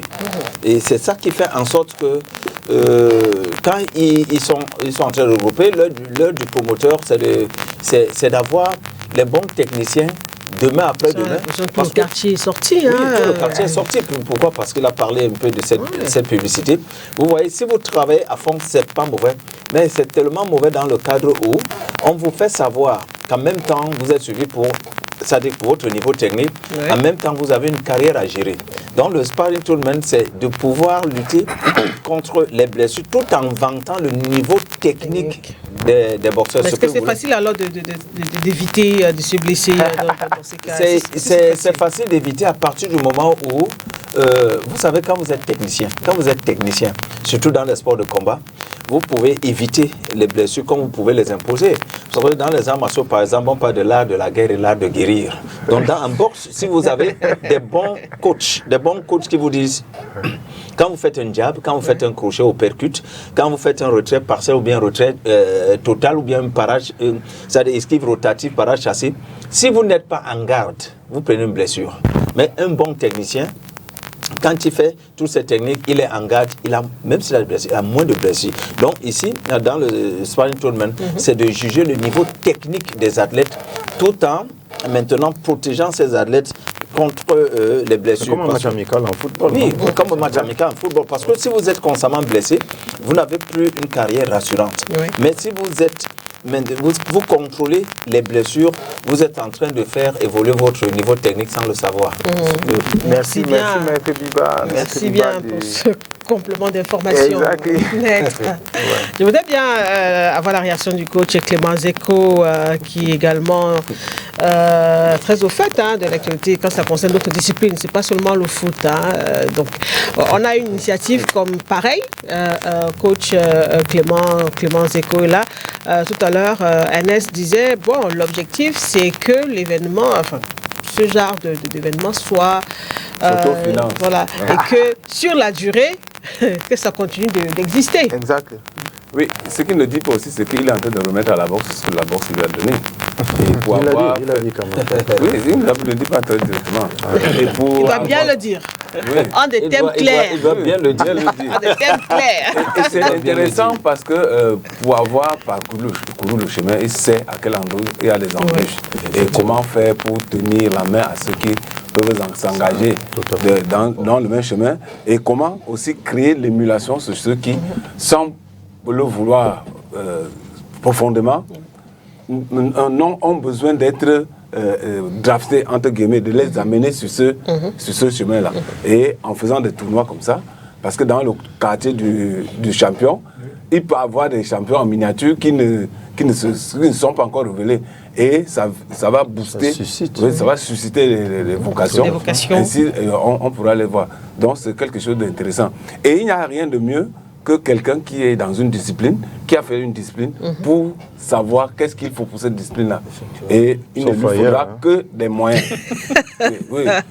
Je connais les conflits sous-jacents, mais ce n'est pas de ça qu'il est question. Non, lui, il est sur autre chose, coach. Il est sauf ailleurs. Non, je l'ai compris. Et je disais donc que quand un ancien sportif va sur ce chemin-là, il a besoin d'être accompagné. Sauf que dans son cas, il fait bien dans le marketing au point où il n'a pas besoin d'aller appeler les fonds ailleurs. Il a besoin que l'activité qu'il est en train de mener génère les fonds pour entretenir cette activité et susciter les vocations. Ce qui est intéressant, ça fait de l'autofinancement sans dépendre de ce qu'on fait au quotidien.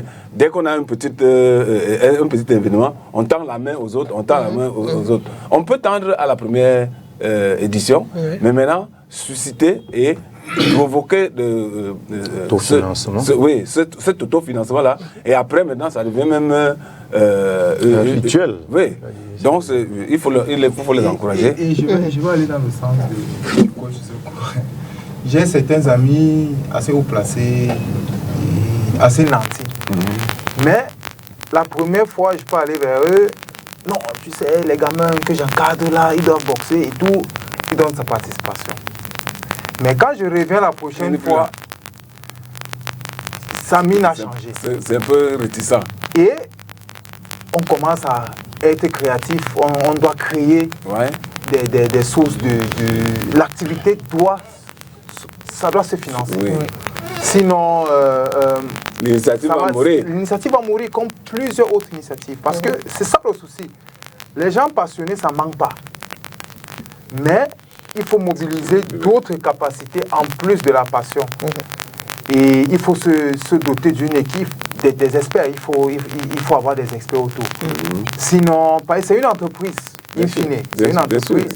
Et il faut déjà savoir, il faut déjà être capable d'avoir un calendrier d'activité pour l'année.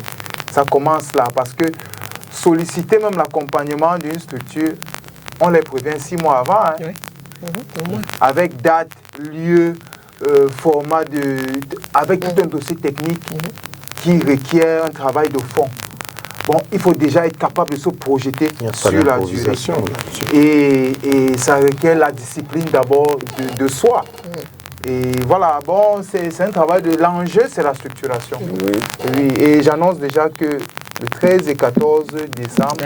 Nous sommes là pour les perspectives, on sort par là, les perspectives. Ça laisse voir qu'on peut faire autrement. On peut faire la même chose, mais en le faisant autrement. Pour pouvoir promouvoir. On peut faire autrement. Sortons des sentiers battus, faisons des choses autrement. Comme ce qu'ils sont en train de faire dans l'innovation. Et l'autofinancement va se faire tout simplement.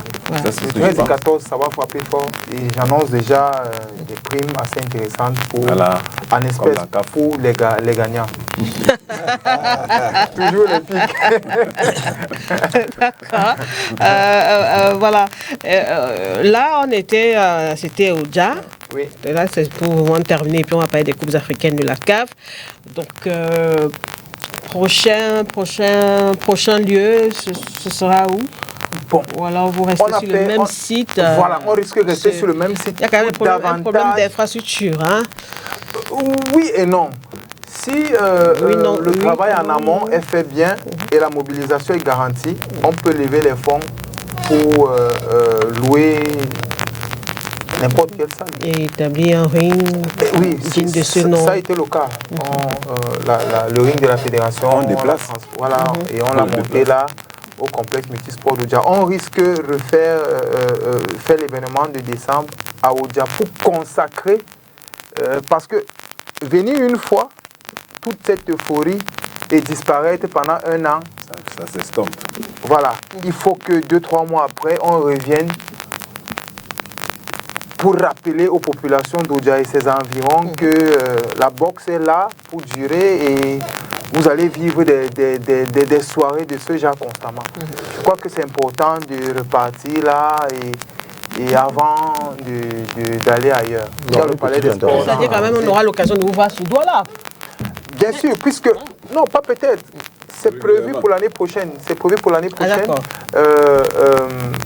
Juillet 2026, c'est Douala. Parce que le week-end du 9, le week-end du Commonwealth du 9 mars, c'est Yaoundé. On prend la présence du haut-commissaire. Vous comprenez maintenant. Et son Excellence Matt Woods, le haut-commissaire du Royaume-Uni au Cameroun, n'est pas le premier chef de mission diplomatique britannique à nous avoir fait l'honneur de sa présence. Il y a son Excellence Rowan Laxton en 2019 qui était déjà venu lors d'un événement que j'avais co-organisé au camp de l'Unité, quand il existait encore à Yaoundé. Bon, vous comprenez déjà pourquoi je parle du Commonwealth, la journée internationale du Commonwealth du 9 mars. Ce week-end-là, on aura quelque chose de bien fort avec certains étrangers des pays du Commonwealth. Le projet est déjà là, une 50aine de pages. Les parrainages sont en train d'être négociés et le haut patronage également. On travaille. Merci en tout cas pour toutes ces informations. Oui, Serge, vous avez un commentaire et puis on passe aux Coupes africaines? Non, en fait, vous m'avez coupé l'herbe sous le pied. Moi, je pensais que tout était concentré à Yaoundé, mais là, il nous a donné la réponse de savoir également que il y aura Douala et peut-être ailleurs, parce qu'il n'y a pas que Boïka à Yaoundé. On peut avoir aussi le nom cubain à Douala, peut-être autre chose. Et nous avons un très gros vivier de boxeurs internationaux basés à Douala. Donc, il faut le qui s'entraîne à Bonamoussa Diongano Foundation et également à Gabelou au centre de la jeunesse à New Bell. Gabelou Boxing Club. Ça c'est les douaniers quoi. Exactement, avec le grand maître qui a formé beaucoup de talents, Moyemo. Ah oui, Jean-Paul. On a suivi sur ce plateau, à qui on dit bonsoir justement ce soir. Son cadet, excellent, ancien boxeur, grand champion qui a fait les Jeux Olympiques également, je crois en 88. Mayo, François, grand coach, il a formé il y a beaucoup de boxeurs à Yaoundé, à Douala. Si ça peut faire renaître vraiment la boxe camerounaise. Je ne sais pas si c'est remettre, mais... Non, renaître. Parce que c'est un peu timide. Vous savez, après, surtout sur le plan national. Bessala, Georges Akono, c'est fini. Jusqu'ici. Non, on contribue. Donc il faut aussi, ça peut pas dire si ça peut faire renaître. C'est notre contribution à nous. On fait du bien. Parce que même quand on regarde parfois les Jeux Olympiques, ou je ne sais pas à quel niveau on s'arrête souvent, ou alors les Jeux africains.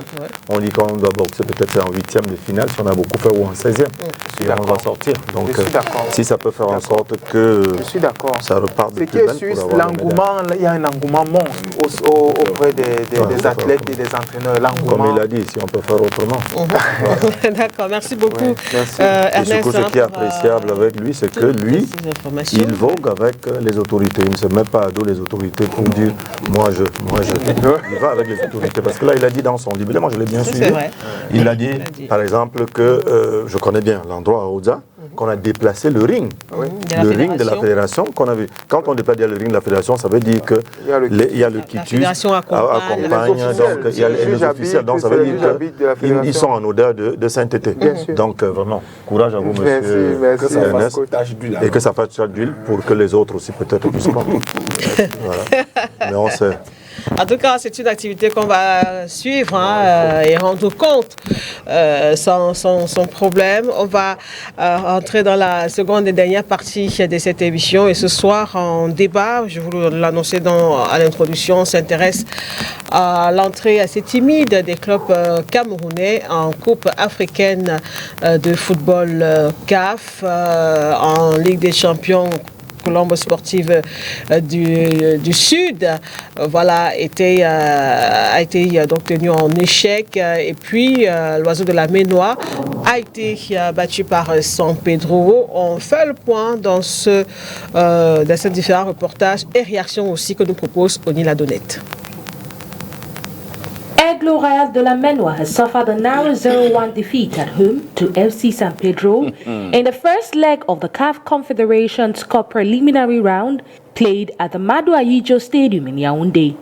The decisive moment came in the 56th minute when Abisi Kasi Theodore Nyambe combined with teammate Yao Kofi in a sleek 1-2 before slotting the ball neatly between the legs of Aigle's goalkeeper. That strike proved enough to give the Ivorian side the edge. Aigle had their moments to test the San Pedro keeper, but lacked the cutting edge to convert their chances. Nervy finishing and a visible lack of confidence, compounded by a low turnout from their supporters, made it difficult for the hosts to establish rhythm.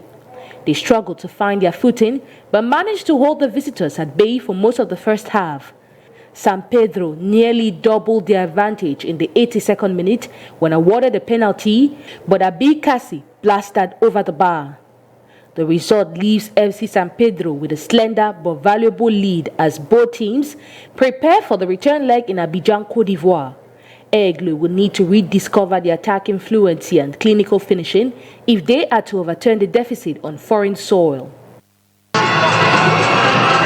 Cameroon's Colombe Sportif Dijan Lebo played out a 0-0 stalemate at home against Senegal's ISA Jaraf on Sunday, September 21 in the CAF Champions League preliminary round, but the match offered plenty of talking points for the debutant.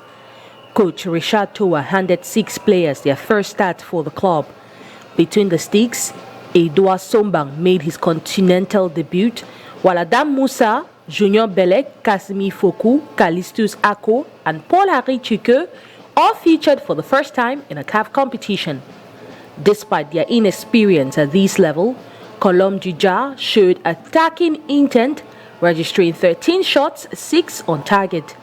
They dominated proceedings and spent most of the match in Jaraf's first half, creating the best chances, but ultimately lacked the clinical urge to find the back of the net. The result extends Cameroon's goal drought in continental competitions, which dates back to April 1, 2023, when Kasali's strike for Cotonsport of Garoua against Mamelodi Sundowns ended the dry spell. Colombe du Sud now joins the Leafs of clubs still chasing that elusive goal. Several key players sat out of the game, including Leandro Tawamba, who had caught malaria days before that game, Juma Ikose, Jude Eno, Apam Joseph, Federic Kolo, and James Tendo. The mix of youth and experience will be crucial as the team prepares for the second leg and continues their maiden CAF Champions League campaign. Did it, but I think that the quality is in our team, and I think we have a nice and bright future. Yeah, the difficult was on the opponent. We see that after 15 minutes, they start having problem. But it's a good team. Individually, it's a very good team. But we put them pressure, we put the intensity on our game, and they was losing also the control. But what we have never better do is that we didn't score goals. And I think we have a goal equation more than the opponent. And that is a possibility for we today also, because before we don't know them. Now we know them as well. And I think the return game will be a very tough game for both teams. What it on the game that is different will be that we have to score goal and we have to work on it. And I think we have possibility to do it. And I'm sure that the guys, they are not too happy. They are not too happy today. But intentionally, I think I saw their coach. I'm happy for what they have done, but we have to score goals. Les garçons, je pense qu'ils ont montré qu'ils sont capables maintenant de jouer le haut niveau. Et le haut niveau, c'est ça, c'est de la haute intensité. Et je pense qu'ils ont répondu présent aujourd'hui. Et je le dis ça pour. Avec beaucoup de respect. Donc, comme je l'ai analysé en amont, c'est une équipe qu'il faudra prendre trop de sérieux. Mais nous sommes les Jarafo également. Il faut qu'on travaille effectivement pour les déjouer chez nous. On était clair dans la stratégie, dans le plan de jeu. Si on ne peut pas gagner cette équipe, il faudra prendre le point et rentrer chez nous, bonifier ce point. Je pense que le match retour, pour le moment, on va analyser le match. Donc après faire la séance vidéo, tirer les enseignements pour revoir notre plan de jeu. Et je pense qu'il faudra revoir notre plan de jeu chez nous. Et maintenant, je ne vous dirai pas quel sera le plan de jeu. Nous rendons grâce à Dieu pour le point nul qu'on a pris ici. Bon, le travail n'est pas encore terminé. On rentre au pays pour terminer le travail là-bas. Bon, on était là pour prendre les 3 points, mais prendre le nul, c'est une point positive. On le prend et on part au pays pour prendre là les 3 points. Bon, c'est une équipe très prenable, hein. C'est une première pour nous. On est entré en liste aujourd'hui dans cette compétition. On prend des leçons juste après on part pour prendre les 3 points là-bas. Une belle, vous venez à Dakar, on vous reçoit. Vous venez de jouer avec une belle équipe de Jaraf, on vous attend, tout juste ça. Merci, de retour en plateau. On va évidemment tenter de comprendre ce qui s'est passé par rapport à ce début de campagne africaine pour nos équipes. Merci à Zipierre pour le magnifique travail abattu pour qu'on puisse avoir ces différentes images. Alors, coach Clément Zeko, on a vu en Ligue des Champions ce match aller du premier tour des préliminaires de la Ligue des Champions CAF, Colombe du Sud, qui est tenu en échec à domicile, 0 but partout par Jaraf du Sénégal.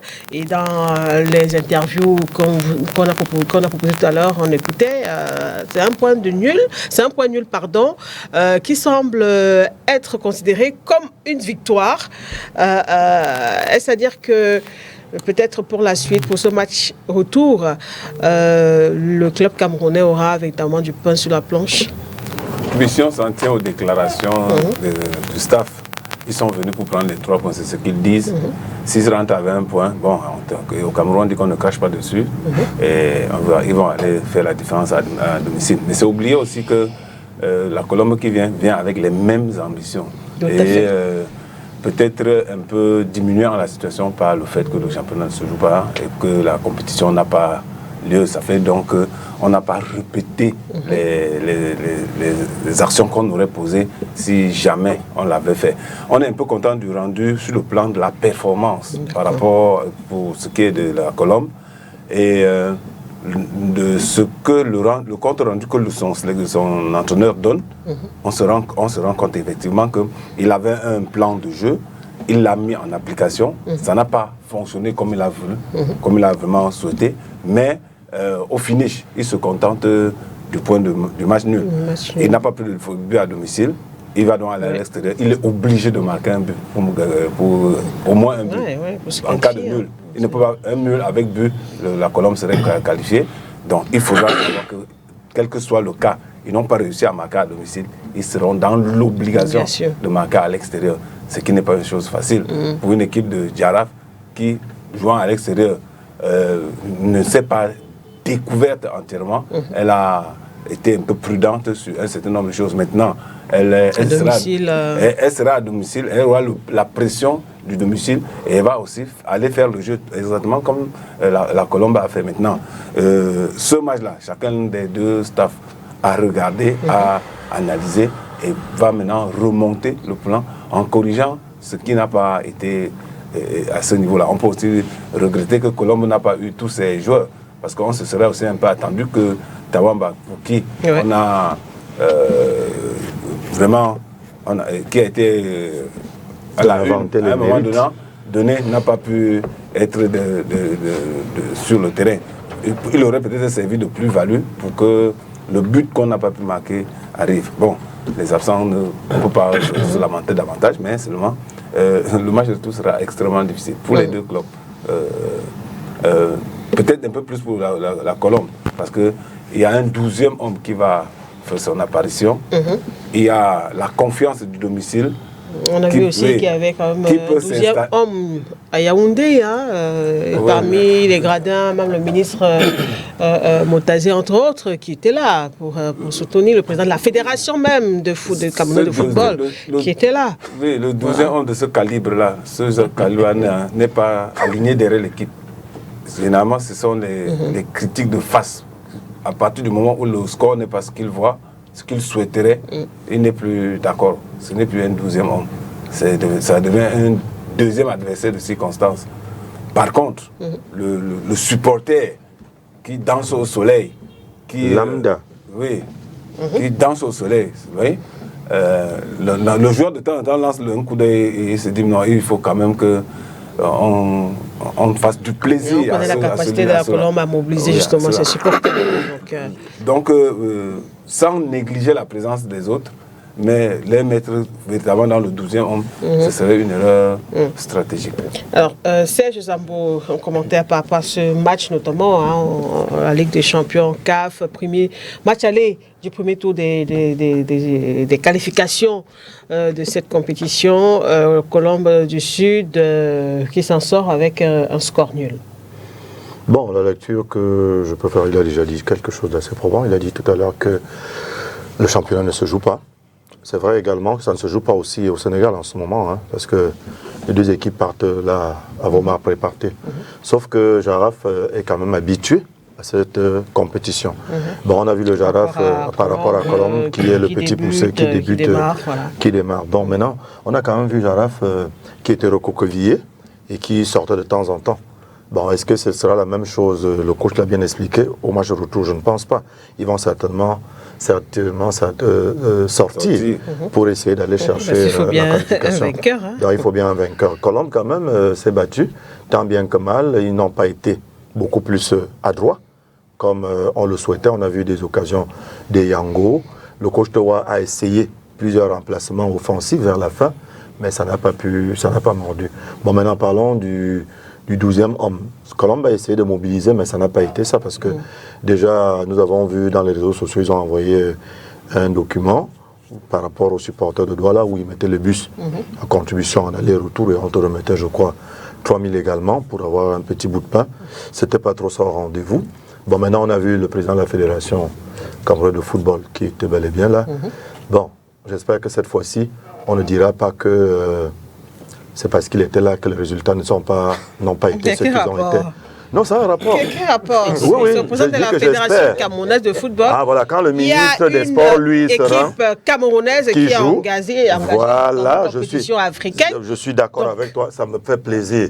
Maintenant, lorsque les Lions du basket vont se retrouver à Luanda et qu'ils vont jouer un match au couperet et que le ministre descende, il y a le haro, l'opinion, une certaine opinion dit que c'est parce que lui, il est descendu. C'est parce qu'il était là présent, même pas qu'il est descendu. Juste il a été présent au stade. Je me demandais, donc je voulais qu'on arrive là justement. Et pour dire que c'est dans leur mission, ces gens-là, c'est-à-dire que ce soit le président de la Fédération camerounaise de football, que ce soit le ministre des Sports, lorsque la nation, une entité de la nation est engagée, c'est dans leur mission d'être présent au stade. C'est même malencontreux qu'il ne soit pas là. Donc on nous laisse ces histoires où est-ce que c'est quand tel est descendu que ça a amené ceci ou alors c'est tel quand tel est descendu. Et ça rejoint justement ce que je dis. Le football camerounais, jusqu'à date, est divisé. Ça, je vous le dis. Depuis près de 4 ans, il est divisé. Il y a un côté, il y a un côté. Je dis, est-ce que vous êtes sûr que certains, comme le président était assis en haut, certains qui ne sont pas de son bord, n'ont pas souhaité peut-être la défaite même de la Colombe. Ça aussi, pour dire que, pour juste justifier l'injustifiable. Moi j'ai vu, je le dis tout de go, le Cameroun joue. Il y a un gardien qui est dans les buts. Certains commencent déjà à parier qu'il faille qu'il encaisse, alors que nous sommes en train de jouer. Vous allez me poser la question. Pourquoi? Or, dans le temps, nous arrêtions dans les mains pour que tel ou tel, même s'il ne représentait même pas, il ne portait même pas le maillot du Cameroun, pour qu'il fasse un bon match. Pourquoi on ne peut pas faire bénéficier à ces jeunes-là aujourd'hui du même apport, de ce même soutien, que d'apporter plutôt des ondes négatives tout autour de leur parcours? La Colombe s'est battue. La Colombe s'est battue. Et la Colombe, comme le coach a dit, il a bien épilogué là-dessus, il faudra donc maintenant aller de l'autre côté au match retour. Chacun avec ses armes pour pouvoir attraper le Graal. Maintenant, un match nul, d'un but partout. Heureusement, encore en Afrique, le but à l'extérieur compte encore double. En Afrique, contrairement en Europe où le but, ça ne compte plus double. En Afrique, un but partout, la Colombe passerait à l'étape supérieure. Voilà, donc, aujourd'hui, je pense que la fédération, la Colombe, c'est-à-dire les dirigeants de la Colombe, ont mis les petits pas dans les grands pour que les gars soient dans de très bonnes conditions, en termes de voyage, en termes de tout. Encore que la FECAFOOT organise très bien les voyages. Ça, il faut le dire. On a vu quand les Lions allaient au Qatar, c'était le haut standing. Au point où certaines nations se demandaient qui est à côté, là on dit non, c'est le Cameroun. On dit Cameroun, on dit oui. Donc, les choses ont changé. Si ça peut continuer à changer, même, parce que j'espère qu'on ne me démentira pas, lorsqu'un club camerounais se retrouve dans ce camp, il bénéficie du statut d'équipe nationale. Voilà. Donc, la fédération... Il faut tout l'accompagnement nécessaire pour que les gars soient dans les bonnes dispositions pour pouvoir aller chercher l'étape supérieure, parce que nous sommes encore au tour préliminaire. Voilà, c'est le premier tour préliminaire. Il y a encore le second, avant peut-être maintenant d'aller voir si on pourra aller la phase de poule. Voilà. Maître Marcia Biba, ce début de la Colombe dans cette compétition. Oui, le football, on généralement dit que c'est un sport ingrat. À partir du moment où on a constaté que Aigle la Ménois a déçu et que la Colombe elle est rassurante. Oui. Vous savez, la Colombe, je commence par la Colombe. La Colombe avait un morceau dur, comme on dit souvent, un morceau dur à croquer. ASC Sharaf, c'est l'équipe la plus titrée au Sénégal, avec 13 titres, et qui venait d'avoir son 13e titre au mois de juin dernier, avec 54 points à son compteur. Je prends le côté où, par exemple, où il n'y a pas, c'est-à-dire qu'une compétition un peu comme on dit, parce que quand on parle de compétition, on ne va pas faire un peu cette balance avec les autres championnats de haut niveau. Cette compétition, c'est-à-dire de haut niveau au Cameroun. Je regarde le côté où la Colombe a un entraîneur qui sait faire une lecture de match. Je pense que le coach Richard a dit quelque chose. Il a dit, lui-même il a dit, ces gars ont bien joué. Il a d'abord félicité ces gars qu'ils ont bien joué. Ils ont été très forts peut-être défensivement, mais en attaque, ils ont développé de l'inefficacité. Ça veut dire que la Colombe, quel que soit ce manque de compétition au Cameroun, la Colombe reste une équipe déjà préparée, c'est-à-dire organisée, avec une présence d'un entraîneur qui sait ce qu'il faut faire. Il a dit, les gars n'ont pas gagné, n'ont pas été très efficace devant le but. Et quand il le dit, moi, ce qui me plaît, c'est que quand un coach comme Richard Toa le dit, ça veut dire qu'il a pris le temps de chercher à noter ce qui n'a pas marché pour qu'il y ait un peu une victoire ici. Ce sera dur, comme le coach Clément l'a dit, ce sera très dur, mais au coach Richard Toa, il sait comment faire pour essayer de renverser aussi la vapeur telle que les autres, parce que Sharaf est venu avec une philosophie d'expérience pour vouloir maintenant imposer à Colombe c'est-à-dire qu'un nul. Puisque la Colombe, quand on regarde ceux qui ont regardé cette rencontre, on va constater que la Colombe a bien marché sur cette équipe sénégalaise. À la seule différence, quand on parle de ce manque d'efficacité en attaque, le coach, en même temps, sait ce qu'il faut faire. De l'autre côté, pourquoi on ne peut pas renverser cette tendance si peut-être Et Jaraf est venu imposer un Mado Bienvenu, chercher la victoire. Et au moment où, au cours du jeu, on voit que ça commence peut-être à ne pas marcher parce que la Colombe est en train de chercher une victoire. Et, au Sénégal, je ne sais pas si ce sera le 28. La Colombe peut aussi faire la même chose, aller chercher à tout prix une victoire à travers tout ce que le coach Richard a pu noter. Ce ne sera pas facile, mais le football nous a déjà démontré beaucoup de surprises, on le sait. Peut-être c'est plié pour l'Aigle, peut-être ce n'est pas plié pour l'Aigle, mais le coach de l'Aigle, je pense, c'est quoi, Petit Wamba, Petit Michel, lui, il est en train de tracer déjà, qu'est-ce que peut dire, un peu la défaite de l'Aigle de Ménois. Ouais, puisque l'Aigle a perdu, l'Aigle a perdu. Ce que je veux par là dire pour terminer, c'est que l'Aigle a perdu. Il a dit, il n'y a pas de championnat. Qu'est-ce que vous voulez que mes gars fassent si mes gars n'ont pas pu gagner ce match? Ça veut tout simplement dire que l'Aigle ne pourra pas gagner parce qu'il n'y a pas de championnat. Si je conclue comme ça ne sert à rien d'aller jouer. On met déjà en tête que l'Aigle... Oui. Ils sont partis. Oui, ça veut dire que l'Aigle, si l'Aigle gagne... Le championnat en Côte d'Ivoire, lui, au moins, il se joue. Oui. Entre-temps, l'Aigle ne pourra pas facilement gagner parce que pour le coach, bon, il a un motif qui tient.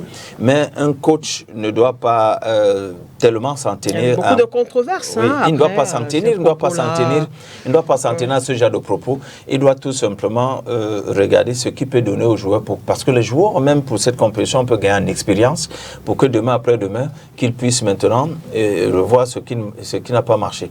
Mais par rapport au titre, est-ce que les deux équipes peuvent-ils se qualifier pour le deuxième tour? Nous allons voir. La question reste en suspens. Est-ce que, Ernest, vous avez eu l'occasion de regarder quand même ce match, que ce soit la Colombe ou Aigle de la Ménois? Non. Honnêtement, vous avez quand même suivi, vous avez quand même eu des échos. Oui. Je suis à distance, mais je suis juste nostalgique de la période de 2001, 2002, 2003. Avec le grand tonnerre de Feu et Sombayenga qui était arrivé en finale contre l'Étoile du Sahel, où évoluait encore Wansi Marima qui est décédé récemment. Moi, je suis nostalgique de cette période avec le grand tonnerre, avec les Épanais qu'on appelait gaucho, le latéral gauche, avec Kemajou le gardien, les Libériens, Cissé qui est allé après au Coton Sport, avec Do l'attaquant. C'est un tonnerre qui descend. Par exemple. Avec les Ouya. Ok, je suis d'accord, mais c'était pas mon époque. Oui, c'était pas ton époque. Voilà, je parle de... Fini par enlever les tôles sur les maisons et mettre la paille. Parce que les Ouya, à l'époque, Kofi Abré. Kofi Abré, voilà, tous ces bons Libériens. Bon, en fait, moi, je suis nostalgique de cette période où les clubs camerounais étaient vraiment respectés ou bien craints dans les championnats, dans en Coupe de clubs africaine.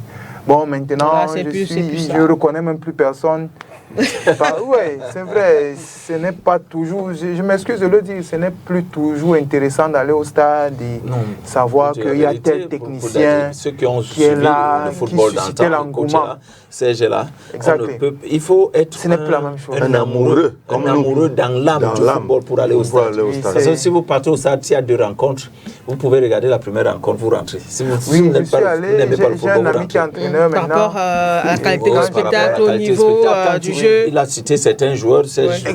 Quand on pense par exemple, Ernest, Njoka Bonaventure, Mbendeng, lui Mama, tous ces gars, les Toubéchal.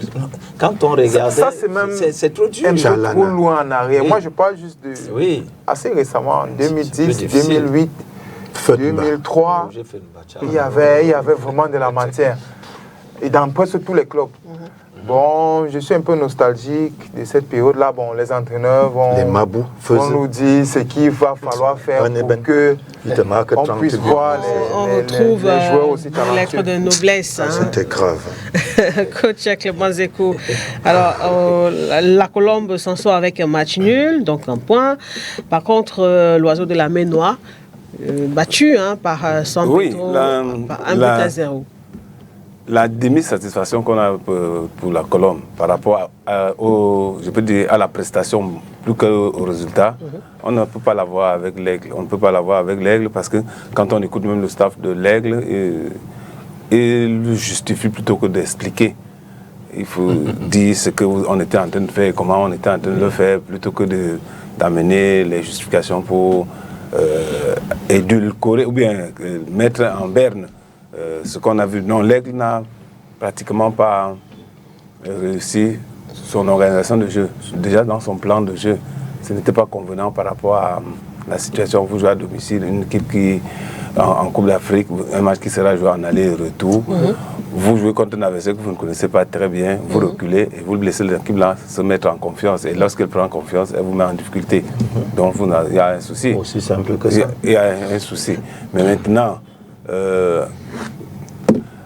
l'espoir, c'est que aussi infinitésimal que soit une probabilité dans un match, ça peut arriver. Donc l'Aigle n'est pas encore totalement battu. Mais maintenant, il faudra faire beaucoup d'efforts. Beaucoup d'efforts. Déjà pour contenir cette équipe-là qui a démontré qu'elle n'a pas joué à 100%. Parce que justement, j'en venais. On a l'occasion de regarder le championnat de la Côte d'Ivoire sur Canal+. Je suis obligé de citer. Je vois San Pedro jouer. Et quand j'ai vu le match contre Aigle, comme il le disait, on a l'impression qu'elle n'a pas joué. Eux-mêmes, ils avaient un peu peur de l'Aigle. Mais c'est l'Aigle qui les met, comme il dit, en confiance. Et lorsqu'on vous met en difficulté, ils auraient même pu marquer même 2 autres buts. N'eût été certaines prouesses défensives de l'Aigle. Mais je me dis qu'en Côte d'Ivoire, ce ne sera pas facile. Déjà, là-bas, le championnat, il se joue, dans de plus à certains.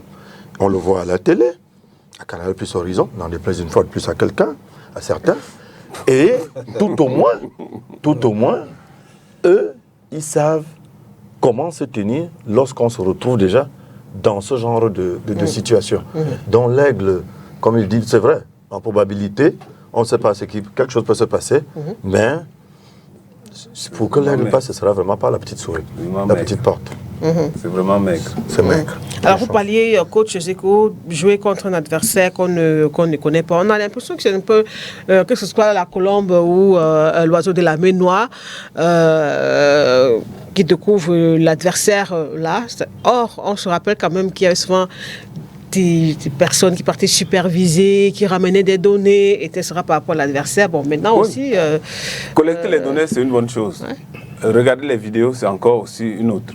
Mais le problème, c'est que lorsque vous êtes rendu sur le terrain, la forme du jour est hyper importante. Vous pouvez avoir des habiletés que vous ne réussissez pas à mettre en application le jour du match. Peut-être parce que l'adversaire réussit à vous contenir, à vous déjouer. Parce que c'est un jeu d'échecs où chacun essaie de mettre en porte-à-faux l'autre pour tirer l'avantage. Et si d'aventure, vous n'êtes pas dans l'organisation qui conviendrait. Parce que lorsque vous pensez le jeu, vous pouvez le penser.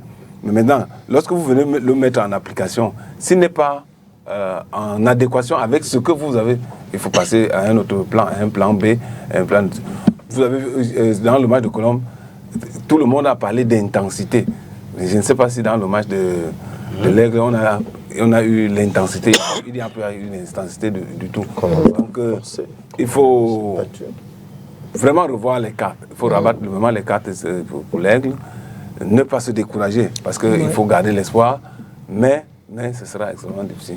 Il faudrait peut-être rectifier quoi, selon vous, en dehors de l'aspect découragement? Déjà le plan, non pas le découragement, c'est l'état d'esprit. C'est l'état d'esprit. Non, il faut le plan de jeu. Le plan de jeu, c'est qu'on fait quoi, pendant combien de temps et comment, avec qui? On se positionne où? Si l'Aigle a joué essentiellement médian et bas. Médian et bas. Ça donne la possibilité à l'autre de jouer en attaque placée, de faire le ballon et de multiplier beaucoup de passes et se mettre en confiance et commencer à chercher à porter les stockades. Maintenant, il faudra pouvoir,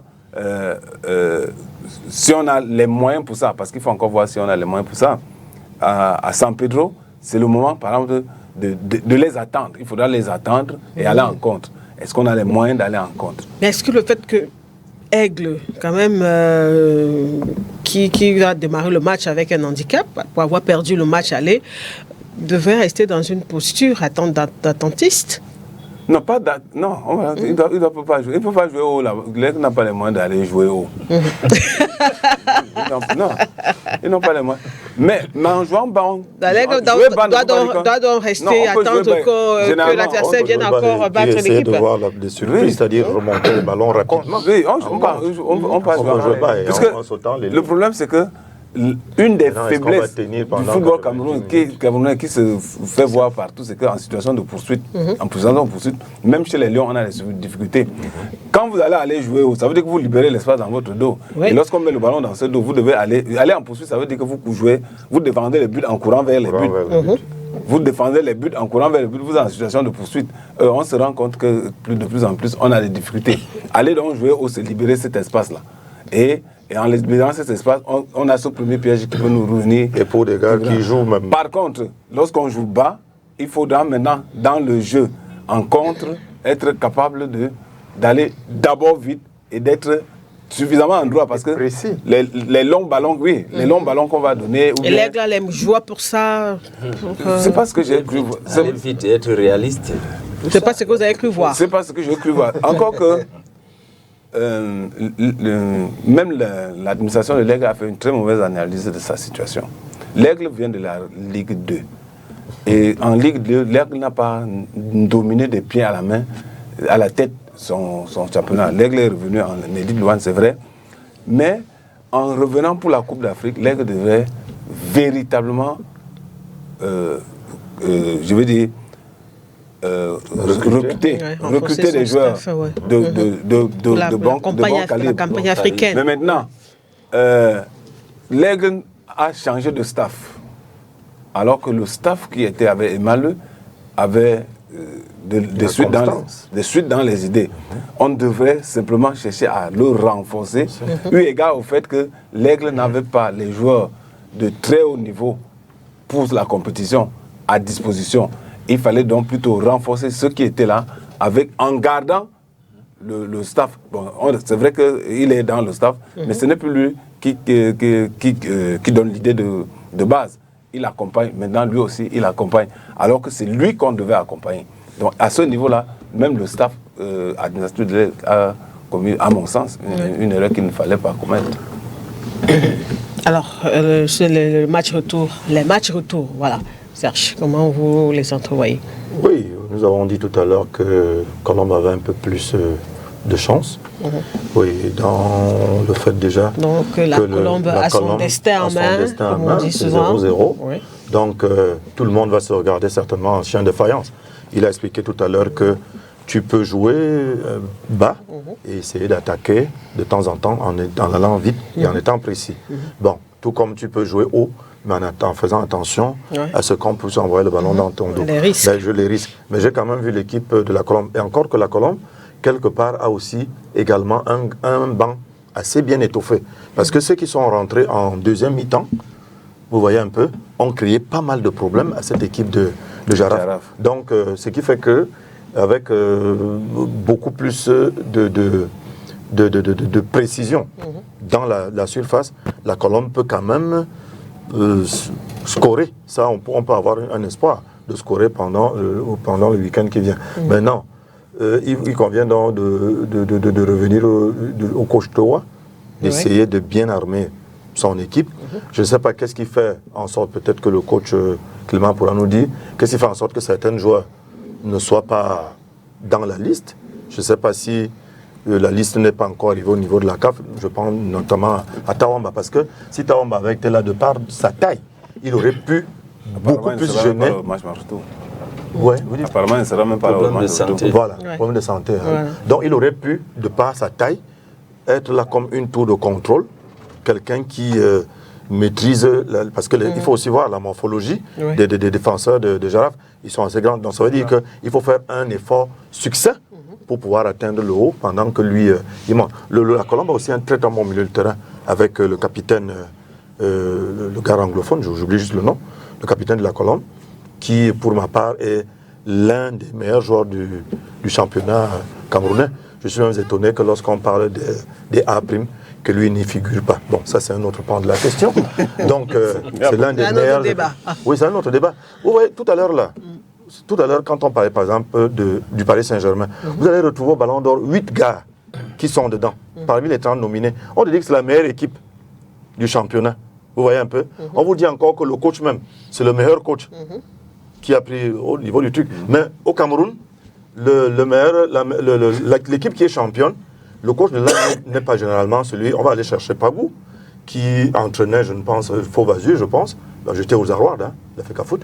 Il est en train d'aller au coton. Je sais qu'il est en train d'aller, je parle des awards passés. Il n'était pas champion du Cameroun, mais c'était le coach de l'année. Alors que le champion du Cameroun, l'année dernière, c'était quelqu'un d'autre. Bon, on ne sait pas par quelle alchimie ça se passe. Donc, c'est pour dire que, et en ce moment, vous allez retrouver peut-être quelques rares joueurs de Colombe qui vont se retrouver dans le Gotha. Moi, le gars dont je parle, le capitaine de Colombe, je vais retrouver son nom, il est extrêmement bon, régulier. Le coach Clément me dit, il est bon et régulier. Donc c'est bizarre que, et je pense que lorsqu'on joue au foot, on a besoin d'aller crescendo, comme il dit. Ouais, on peut jouer, quand on est en club, qu'est-ce qu'on espère? On espère peut-être porter aussi le vert ou jaune. Si c'est bloqué, on ne sait pas par quelle alchimie. Bon, comment ça se passe? Bon, en tout cas, on parle de la Colombe. Donc, je pense qu'avec eux, au milieu, le milieu est bien saisi. La défense aussi de la Colombe est correcte. Et l'attaque, c'est peut-être là qu'il faut modeler. Que coach Toa essaie de voir qui commence vraiment, au lieu de peut-être voir... Bon, parce qu'on peut avoir vu quelqu'un qui a fait de bonnes performances lorsqu'il est entré, par rapport à celui qui a commencé, peut-être donner la chance à celui qui est entré pour inverser un peu les rôles. Et on se dit Sauf que la Colombe doit être suffisamment prudente. Oui, très prudente. Très prudente. Je voulais chuter avec le cardio, parce que 90 minutes, pour les gens qui ne jouent pas. Il faut tenir la prudence transparaît dans la zone de positionnement du bloc. Oui. C'est à ce niveau-là qu'on voit si vous êtes prudent ou pas. Si vous êtes très haut, ça veut dire que à la guerre comme à la guerre, si Colombe réussit peut-être dans les 10, 20 minutes médian, Colombe peut bien s'en sortir médian. Très bien s'en sortir médian, parce que individuellement il y a des joueurs pour cela, et collectivement ça joue assez bien. Donc ils peuvent médian, ils peuvent s'en sortir mieux que d'aller à l'abordage. Parce que l'euphorie du match aller peut leur donner l'impression qu'ils ont simplement manqué de baraka. Or, s'ils ont l'impression qu'ils n'ont que manqué le baraka, ils vont aller maintenant pour chercher cette baraka-là, et derrière, il peut y avoir du grabuge. Ouais. Donc, l'avantage aussi de la Colombe, c'est qu'ils ont gardé quand même l'ossature de l'équipe. L'année dernière, ils n'ont pas perdu beaucoup de joueurs. Ils ont juste ajouté... Et même le niveau de la compétition, bon, quoi qu'on dise, en Elite One, ce n'est pas... C'est pas des manchots qui y sont.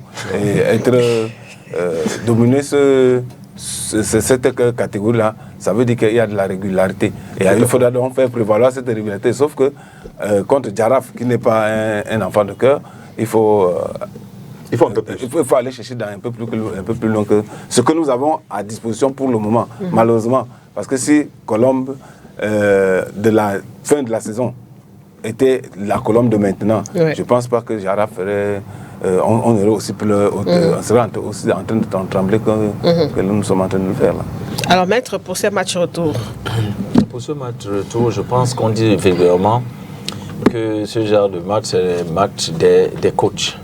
Parce que les coachs vont mettre... Ça va beaucoup jouer. Hein? Oui, ça va beaucoup jouer. Les coachs vont mettre toute leur stratégie. Tactique. Et il faudra maintenant aux joueurs capables de pouvoir un peu respecter qu'est-ce que peut dire les consignes des coachs. Parce que les coachs, pourquoi? Parce que les coachs ont commencé à travailler, apprendre qu'est-ce que peut dire des notes, c'est-à-dire pour comment aborder le match retour à partir de ce qu'on a vu.